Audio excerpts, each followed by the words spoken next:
Hyderabad సిపిగా VC Sajjanar బాధ్యతలు స్వీకరించారు. Banjara Hills command control సెంటర్లో బాధ్యతలు చేపట్టారు. తాజాగా ఐపీఎస్ అధికారుల బదిలీలో సజ్జనార్ను హైదరాబాద్ సిపిగా ప్రభుత్వం నియమించింది.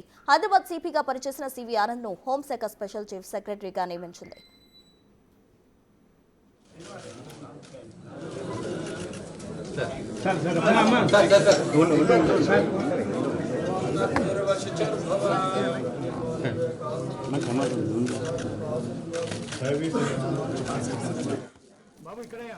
కర్ణాటకలోని హూబ్లీకి చెందిన వీసీ సజ్జనార్ అక్కడ జీజీ కామర్స్ కాలేజీలో బీకాం పూర్తి చేశారు. ధార్వాడ్లోని కర్ణాటక విశ్వవిద్యాలయం నుంచి ఎంబీఏ పట్టా పొందారు. 1996లో ఐపీఎస్కు ఎంపికయ్యారు. 2018 నుంచి ఆగస్టు 2021 వరకు కీలకమైన సైబరాబాద్ పోలీస్ కమిషనర్ పనిచేశారు. సెప్టెంబర్ 2021లో తెలంగాణ రాష్ట్ర రోడ్డు రవాణా సంస్థ వైస్ చైర్మన్ అండ్ మేనేజింగ్ డైరెక్టర్గా అపాయింట్ అయ్యారు. ఆ పదవిలో ఉంటూ బెట్టింగ్ యాప్స్పై సెనోటో బెట్టింగ్ యాప్స్ పేరుతో సోషల్ మీడియాలో పెద్ద ఉద్యమమే చేశారు.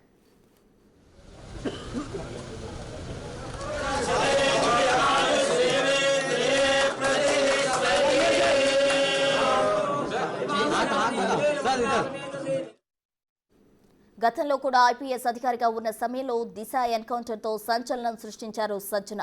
డిపార్ట్మెంట్లో ఎవరూ సంపాదించలేనంత పేరు తెచ్చుకున్నారైనా ఈ కేసులో ఆయన చాలా మంది పేరెంట్స్ దృష్టిలో హీరోగా పేరు తెచ్చుకున్నప్పటికీ జాతీయ మానవ హక్కుల కమిషన్ దృష్టిలో విమర్శలు ఎదుర్కొన్నారు. ఒక విధంగా ఆయన లా అండ్ ఆర్డర్ నుంచి పబ్లిక్ ట్రాన్స్పోర్ట్ డిపార్ట్మెంట్కు బదిలీ కావడానికి కూడా అవే ప్రధాన కారణమైంది. టీజీఎస్ఆర్టీసీ ఎండీగా తన పదవీ కాలపు చివరి రోజున ఆయన సాధారణ ప్రయాణికుడిగా సిటీ బస్సులో ప్రయాణించారు. యూపీఐ ద్వారా టికెట్ చెల్లింపు చేసి కండక్టర్ నుండి టికెట్ తీసుకున్నారు సజ్జన.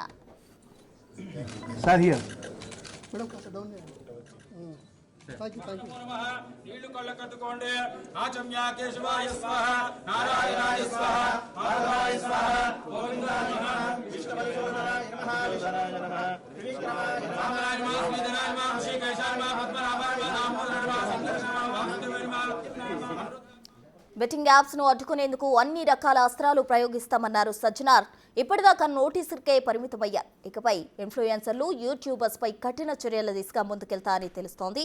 అంతేకాదు గూగుల్ ప్లే స్టోర్, యాప్ స్టోర్లో ఇలాంటి యాప్స్ ను తొలగించేలా కసరత్తు చేస్తున్నట్టు సమాచారం. మరోవైపు యువత ముందుకొచ్చి తమ సమస్యలు వివరించాలని కోరారు సజ్జనార్. యాప్స్తో నష్టపోయిన వాళ్ళంతా తమ అనుభవాలు పంచుకోవాలని పిలుపునిచ్చారు.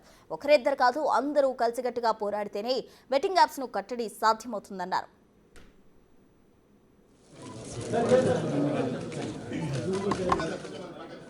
మద్యం తాగి వాహనం నడిపే వాళ్ళు టెర్రరిస్టులతో సమానమన్నారు సజ్జనార్. ఇకపై ఎవరైనా మందు కొట్టి బండి నడిపితే సహించబోమంటూ గట్టి వార్నింగ్ ఇచ్చారు. ఐపీసీ సెక్షన్ 304 కింద కేసును నమోదు చేస్తామన్నారు. ఖచ్చితంగా 10 ఏళ్ల పాటు జైలు శిక్ష పడేలా చేస్తామని హెచ్చరించారు సజ్జనార్.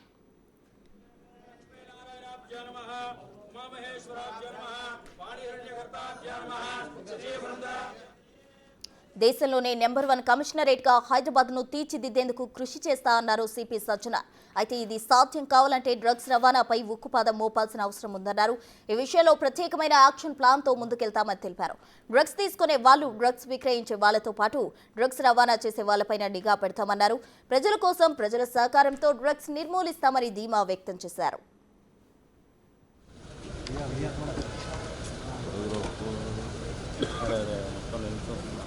మహిళలపై అత్యాచారాల ఘటనలపై సీరియస్గా స్పందించారు సజ్జన.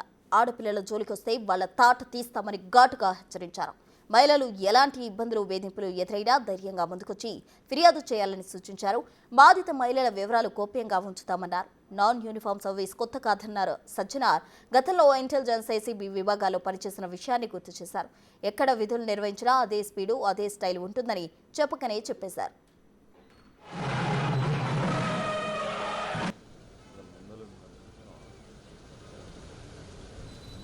ట్రాఫిక్ సమస్య రోజు రోజుకి తీవ్రం అవుతుందని, నియంత్రణకు అన్ని రకాల చర్యలు తీసుకుంటామన్నారు సజ్జనార్.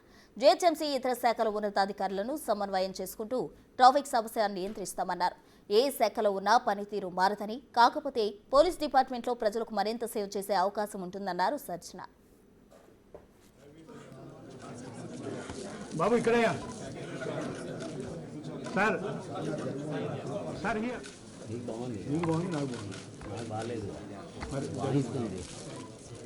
హైదరాబాద్ సిపిగా వీసీ సజ్జనార్ బాధ్యతలు స్వీకరించారు. దీనికి సంబంధించి పూర్తి డీటెయిల్స్ మా ప్రతినిధి సురేష్ లైవ్ లో అందిస్తారు. సురేష్,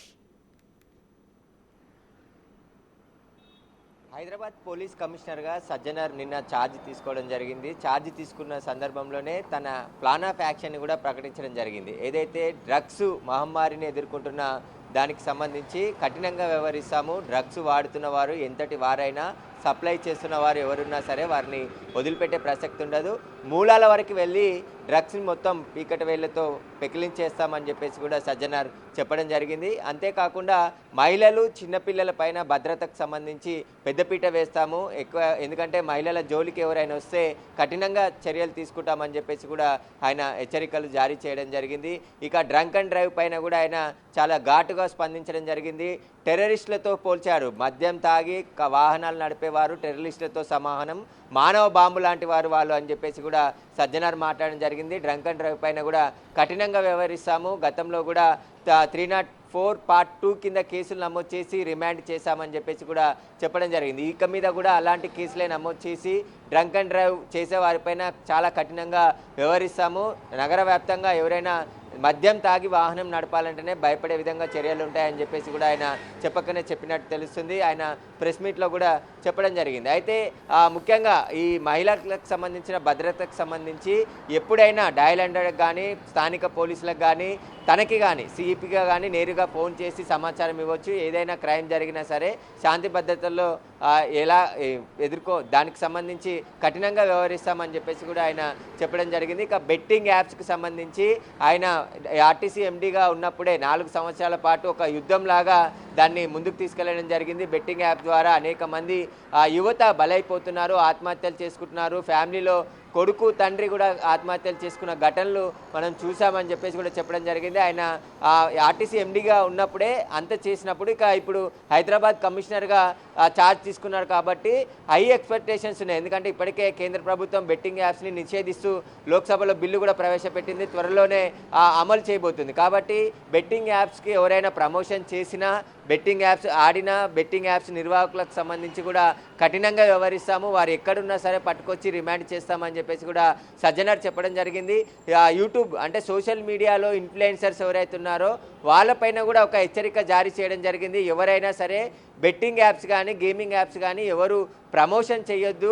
ఆ ప్రమోషన్ వల్ల అనేక మంది యువత ఆత్మహత్యలు చేసుకున్నారు, చాలామంది చనిపోవడం జరిగింది. కాబట్టి ఆ బెట్టింగ్ యాప్స్ ఆడి కాబట్టి ఎవరైనా సెలబ్రిటీలు, సినిమా ఇండస్ట్రీకి కావచ్చు, యూట్యూబ్ ఇన్ఫ్లుయెన్సర్స్ కావచ్చు, సోషల్ మీడియా ఇన్ఫ్లుయెన్సర్స్ ఎవరైనా సరే ఆ బెట్టింగ్ యాప్స్కి మాత్రం ప్రమోషన్ చేస్తే చాలా కఠినంగా వ్యవహరిస్తామని చెప్పేసి కూడా హెచ్చరికలు జారీ చేయడం జరిగింది. దిల్ రాజు కూడా నిన్న ఒక ప్రెస్ మీట్లో మాట్లాడుతూ సినిమా ఇండస్ట్రీకి సంబంధించి ఎవరు కూడా బెట్టింగ్ యాప్స్ కానీ, గేమింగ్ యాప్స్కి ప్రమోషన్ ఇక మీద చెయ్యరు అని చెప్పేసి చెప్పాడు. కాబట్టి ఎవరైనా ఇప్పుడు మళ్ళీ ఆ బెట్టింగ్ యాప్స్ కానీ, గేమింగ్ యాప్స్కి ప్రమోషన్ చేస్తే వారిపైన చాలా కఠినంగా వ్యవహరిస్తామని చెప్పేసి కూడా సజ్జనార్ చెప్పడం జరిగింది. ఆయన ఆర్టీసీ ఎండీగా 4 సంవత్సరాల పాటు పనిచేశాడు. ఆ సమయంలోనే సోషల్ మీడియాలో కోట్లాది మంది ఫాలోవర్స్ బెట్టింగ్ యాప్స్కి సంబంధించి ఆయనతో పాటు పోరాటం చేయడం జరిగింది. ఈడీ లాంటి సంస్థలు దర్యాప్తు చేస్తున్నాయంటే అది సజ్జనార్ తీసుకున్నటువంటి ప్రచారం కావచ్చు, ఆయన చేసిన అవేర్నెస్ కావచ్చు, వీటన్నిటి ద్వారానే ఈడీ కూడా సెలబ్రిటీలను కూడా విచారిస్తుంది. కాబట్టి బెట్టింగ్ యాప్స్ పైన కూడా హైదరాబాద్ కమిషనరేట్ పరిధిలో చాలా కఠినంగా వ్యవహరిస్తాము. సినీ సెలబ్రిటీలైనా, సోషల్ మీడియా ఇన్ఫ్లుయెన్సర్స్ అయినా సరే ఎవరైనా ఊరుకునే ప్రసక్తే ఉండదు అని చెప్పేసి కూడా ఆయన చెప్పడం జరిగింది. ఇక ఏదైతే రౌడీ షీటర్స్ ఉంటారో హైదరాబాద్లో, రౌడీ షీటర్లకు సంబంధించి కూడా ఉక్కుపాదంతో అణచివేస్తాము. ఎవరు కూడా అలాంటి కార్యకలాపాలకు పాల్పడితే వారిపైన కఠిన చర్యలు తీసుకుంటాం, అవసరమైతే నగర బహిష్కరణకు కూడా వారిని చేస్తామని చెప్పేసి కూడా కొత్వాల్ ఆదేశాలు జారీ చేయడం జరిగింది.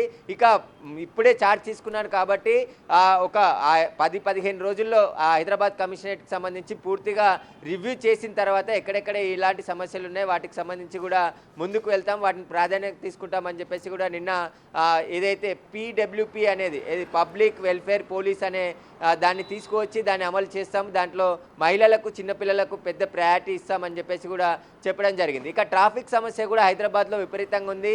రోడ్లు మాత్రం చిన్నగా ఉన్నాయి, నెలకి లక్షల వెహికల్స్ రోడ్లపైకి వస్తున్నాయి హైదరాబాద్లో అని చెప్పేసి కూడా దానిపై ప్రత్యేక దృష్టి పెడతాము. ఇప్పటికే ట్రాఫిక్ కంట్రోల్ చేయడానికి ట్రాఫిక్ కమిషనర్ కూడా కొన్ని చర్యలు తీసుకోవడం జరిగింది. ఎక్కడెక్కడ హై రిస్క్ కెమెరాలు కెమెరాలను ఏర్పాటు చేసి ట్రాఫిక్ మూవ్మెంట్ని ఎప్పటికప్పుడు పరిశీలిస్తూ కమాండ్ కంట్రోల్ నుంచి దాన్ని పర్యవేక్షిస్తామన్నారు. ఇంకా ఎలాంటి చర్యలు తీసుకోవాలో వాటిపైన కూడా దృష్టి పెడతామని చెప్పారు. ఇక్కడ బెట్టింగ్ యాప్స్, ఏదైతే డ్రగ్స్, అదేవిధంగా మహిళల వేధింపులు, వీటిపైన మెయిన్ ప్రయారిటీ ఉంటుంది. ఖచ్చితంగా ఎవరైనా ఇలాంటి కార్యక్రమాలకు పాల్పడితే వారిపైన కఠినంగా వ్యవహరిస్తామని చెప్పడం జరిగింది. ఇక ప్రభుత్వం కూడా డ్రగ్స్కి సంబంధించి ఒక ఉద్యమం లాగా పనిచేస్తుంది. ఇప్పటికే ఈగల్ టీంని ఏర్పాటు చేసి ప్రత్యేక బడ్జెట్ను కూడా కేటాయించింది. కాబట్టి డ్రగ్స్ మూలాల వరకు కూడా వెళ్ళి ఇప్పటికే ఉన్న అధికారులు చాలా సమర్థవంతంగా పనిచేస్తున్నారు. దానికి తోడుగా నేను కూడా ఇప్పుడు హైదరాబాద్ కమిషనర్ ఛార్జ్ తీసుకున్నాను కాబట్టి డ్రగ్స్ పైన చాలా కఠినంగా వ్యవహరిస్తామని చెప్పేసి చెప్పడం జరిగింది. ఇక డ్రంక్ అండ్ డ్రైవ్ కూడా చాలా కఠినంగా వ్యవహరిస్తాం. హైదరాబాద్లో ఎవరైనా సరే తాగి వాహనం నడిపితే తను ఇంజురీ కాకుండా పక్క వాళ్ళకి, ఎందుకంటే రోడ్డుపై వెళ్తున్న వారు కూడా ఆ రోడ్డు ప్రమాదంలో గాయపడి చనిపోయిన ఘటనలు చాలా ఉన్నాయి. కాబట్టి ఎవరైనా మద్యం తాగి వాహనం నడిపితే వారిపైన మాత్రం చాలా కఠినంగా చర్యలు తీసుకుంటామని చెప్పేసి కూడా సజ్జనార్ హెచ్చరించడం జరిగింది. సురేష్, అయితే ఆయన ఆర్టీసీ ఎండీగా ఉన్న సమయంలోనే దీనికి సంబంధించి బెట్టింగ్ యాప్స్ కావచ్చు, పలు అంశాలకు సంబంధించి ఆయన నోటీసులు ఇవ్వడంతోనే సరిపెట్టుకున్నారు. ఇప్పుడు ఏకంగా సిపి అయ్యారు కాబట్టి ఆయన చర్యలు ఏ విధంగా ఉండబోతున్నాయి? ఇప్పుడు ఆ దొంగతనాలకు పాల్పడే వాళ్ళు కావచ్చు, ఇటు మద్యం సేవించే వాళ్ళు కావచ్చు, అన్ని రంగాల్లో ఏదైతే దుశ్చర్యలకు పాల్పడతారో వాళ్ళందరినీ కూడా అటాక్ చేసే విధంగా యాక్షన్ ప్లాన్ ఉండబోతుందంటూ కూడా సజ్జనార్ చెప్పడం జరిగింది. మరి ఎలా ఉండబోతుందంటారు?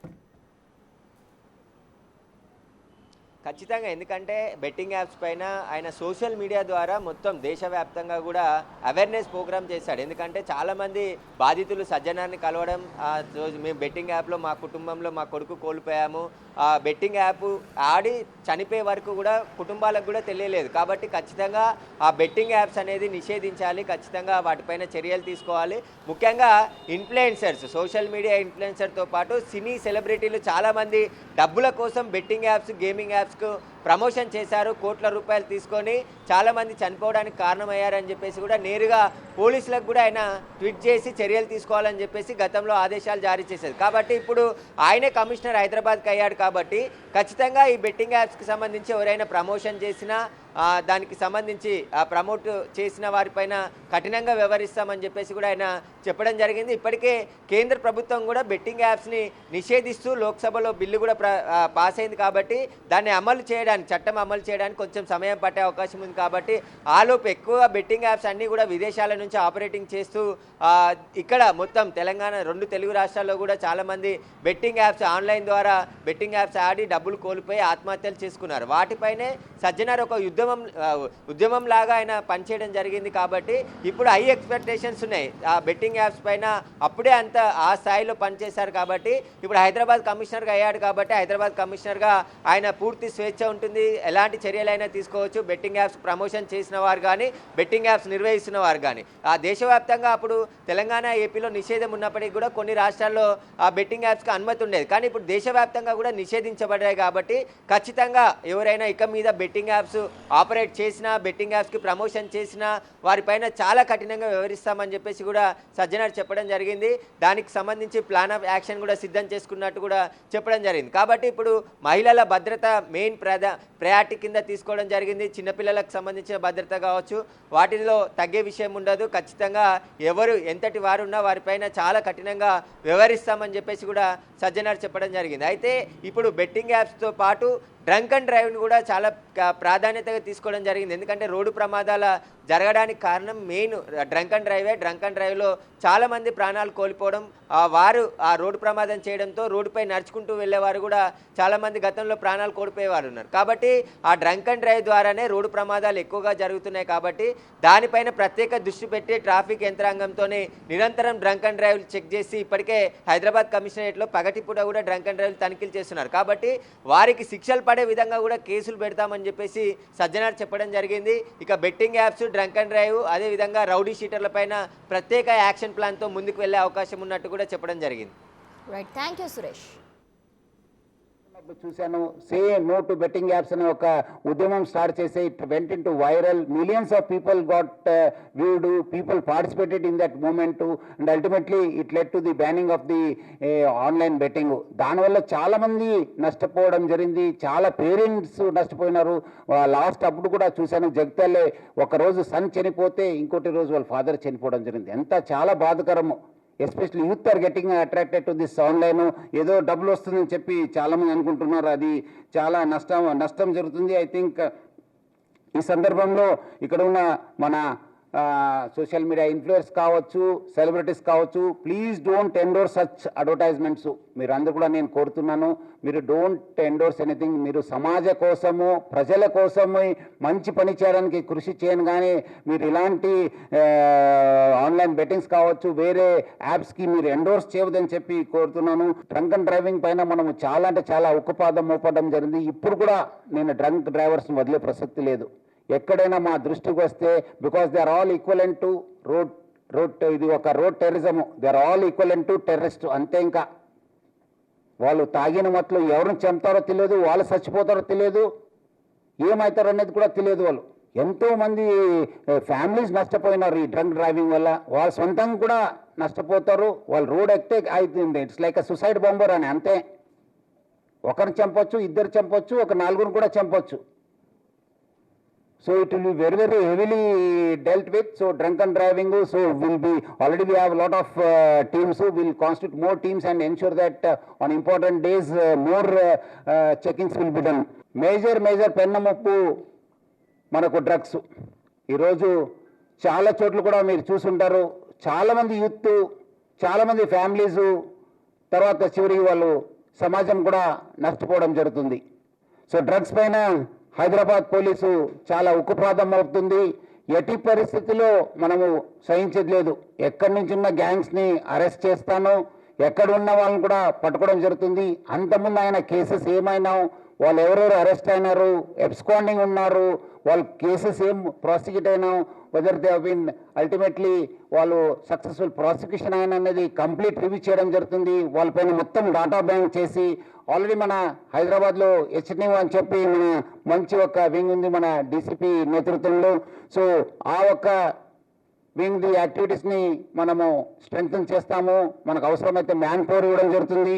అదేవిధంగా మన స్టేట్లో ఉన్న అదర్ వింగ్స్ అయిన ఈగల్ కావచ్చు, అదేవిధంగా వేరే స్టేట్లో ఉన్న మన ఇలాంటి డ్రగ్స్ ఎన్ఫోర్స్మెంట్ వింగ్స్తో కూడా మనం కోఆర్డినేట్ చేయడం జరుగుతుంది. అవసరమైతే రెగ్యులర్ మీటింగ్ చేసి, ఎందుకంటే మనము బయట నుంచి కూడా బాగా సప్లై ఉందని చెప్పి తెలిసింది. నేను కూడా ఉదయం కూడా ఎన్సిపి ఆఫీషియల్స్తో కూడా మాట్లాడితే కూడా వాళ్ళు కూడా అదే చెప్తున్నారు, మనము ఐ థింక్ డ్రగ్స్ని కంట్రోల్ చేయాల్సిన బాధ్యత బాగా ఉంది. సో ఐ థింక్ మన focus will be on drug. ప్రభుత్వం కూడా దీనిపైన చాలా ఫోకస్ ఉంది. మీరందరూ కూడా చూస్తుంటారు, గత 1.5 సంవత్సరంలో చాలా అంటే చాలా మనము ఎన్ఫోర్స్మెంట్ యాక్టివిటీస్ తీసుకోవడం జరిగింది. హైదరాబాద్ పోలీస్ కూడా వచ్చే రోజు drugs will be there top priority.